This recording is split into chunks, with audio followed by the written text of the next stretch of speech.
right, Spy Family, Code White, cue the recorder intro.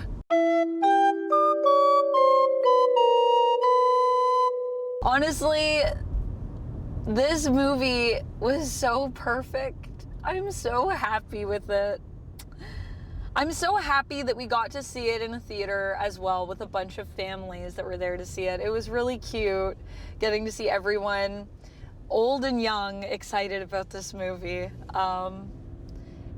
It is such a big production as well, and you can tell that the animation team that worked on this was so psyched to be doing the Spy Family movie. Okay, we're gonna be talking about my immediate reaction to it, so this will be spoiler free. So if you are thinking you want to go see Spy Family, don't worry, because you can, because we're not gonna spoil anything. But we are gonna talk about the idea of this also being a non-canon film to start, and what I kind of feel about that. We also did see the dub versus the sub, and I have some thoughts on that, so we'll talk about that as well. But to start off, as a non-canon story, I gotta say, I love it. I think it's a great, if you've never seen Spy Family before, and you've heard about it, and you've been curious, and you've thought, man, I kind of like want to watch this, but I'm not sure yet. This is a great intro story. And if you are super into Spy Family and you have friends that like don't know anything about it, this is a great movie you can watch with them, and then you can like secretly get them into it. Secret spy mission, get people into Spy Family. Yeah, it's great because it starts off kind of setting up all of our main characters and what they're about, and it does it in a way that I think is really cute and really fun. So it doesn't, it is like overt like exposition, but it's just in a way that fits so perfectly with the tone of Spy Family that even as someone that already knows all of it, I was like, I love this so much. I just can't stop smiling when I think about this movie. I think that's the thing that it makes me so happy. It really nails every element of what Spy Family I think is about, from the action, which is non-stop and so good, especially in terms of the animation, to the just like heartbreaking like cuteness of everything that we have in Spy Family.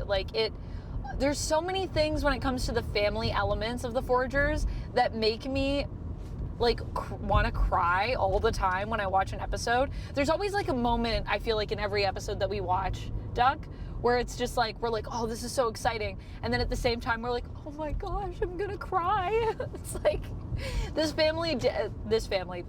movie definitely does that very well. It is a perfect marriage of edge of your seat action and just wanting to cry. Family drama, family cuteness. There was one moment, I'll get into it more in the full review, but there was definitely one moment where I was crying and like smiling and laughing like at the same time. And I think that's something that I also loved about it. A film is great if it can make you feel that. Like this idea of like, I was literally crying and I was also laughing. It's rare that that happens to me as a human, never mind when I'm watching a film. I think it's only happened to me with like one other movie that we watched.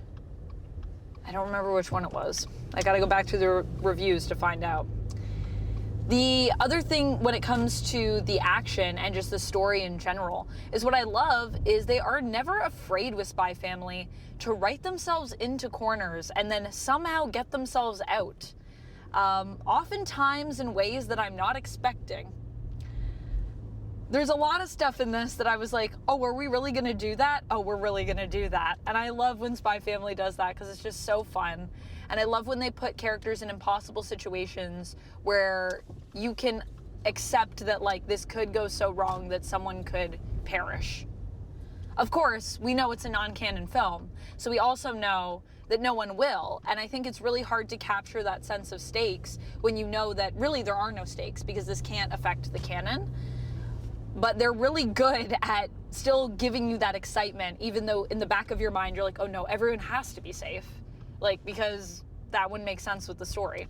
I think it's important to remember that this also came out in December for a lot of people. We just got it in theaters now in Canada, so if you're wondering, like, why are you so late to watching this movie? Because I wanted to see it in theaters, and it just came out, so. While other people got it near the end of December and around Christmas time, we got it right now. And it definitely has major Christmas vibes with the location we go to and how beautiful it is. And gosh, they loved their establishing shots in this. The animators were like, we gotta like make this come to life, like this town, and make it so cute. Also, everybody's outfits in this show. I'm already wanting to do a Yor cosplay. I have my Yor earrings on, actually, which is something I'm going to be getting to after I do some more X-Men stuff, because X-Men 97 has distracted me. But now I'm like, I also kind of want to do, like, Anya's look in this, too, is so cute, and I kind of want to do an adult, like, cosplay of that. Oh, everyone looks so good. All right, let's talk about the voices. The voices.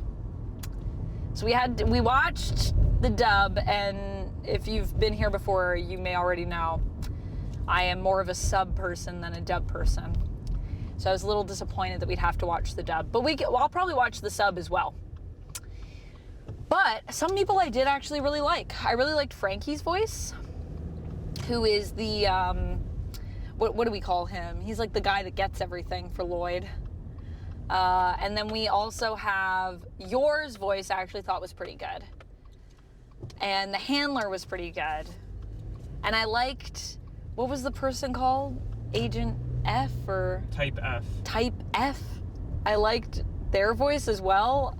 I'm still not sure who did that voice. We tried to look it up. I don't know. Let me know if you know who did the English voice. Is it the person that also did the Japanese voice? Because that's all I could find, but I was like, is that the case? If so, very impressed. I liked all those voices. Anyone that was basically a new character, I was like, I'm into this. But it's really hard listening to Anya, because I'm just like, this is not my Anya. And Loid, I was like, this is not my Loid.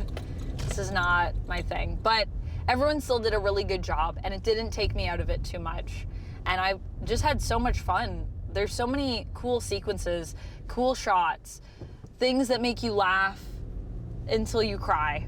It's a really beautiful movie, and I hope if you are able to see it in theaters, or if you already did perhaps, that you, one, have a good time or had a good time, and that it maybe inspires some people to check out the manga or the anime, because it's just such a weird but beautiful story, and it's really hard to explain to new people. So I'm really glad they have a movie to hopefully get people into it, because every time I try to explain it to someone who doesn't watch it or read it and say, you really need to check this out, it's a weird thing to explain. To be like, so there's this spy who's like married to an assassin, but like they don't know what the other one does, and it's not a real marriage, but it is real because they're clearly both have feelings for each other, but they're not really talking about it. And then they have a psychic, like, adopted child. It's like weird. Like, I haven't explained it to anyone successfully yet and made them want to watch it. So go see the movie, and then you'll get it and you'll want to watch it. That's what I think. Yeah, is there anything else I should add here? How many bonds? How many bonds do we give it? How many borfs? How many borfs? Yeah, definitely 5 borfs. It was perfect. It was perfect. I will say, I think it's long, so if you do have like really little kids, it might be a lot for them to watch. But it's not long in terms of like it overstays its welcome at any point. But it is kind of an adult length, I feel, because it's like 2 hours, right? There's also a lot of adult themes. Oh my gosh, there's also a lot of poop though. Oh my god. Can I say that on YouTube? Mild spoiler? Without the context, I don't think it's a spoiler, but there's some great poop stuff, and somehow that's the best animation. And you'll understand when you see it. I'm going to talk about it more in the full review because it needs to be discussed. It was perfect. All right, it was five borfs out of 5 for me. 5 borfs out of 5? Yep. All around, we just loved it. It was 3 movies at the cinema today, and this one really helped to make the day beautiful. Yep, fantastic film. Thanks, Spy Family Code White. We love you. Also, I hope they do a second one. That would be lovely. If this one was successful, then it 100% will. Yay! And I will be there. I want more vacations. Take me on vacation, Forgers, take me. All right, we'll see you in the next one. Until then, stay nerdy. And as always, if there's any anime or manga you feel like I should check out, please let me know in the comments. I want to watch and read more things, so let me know. All right, see you next time. Bye!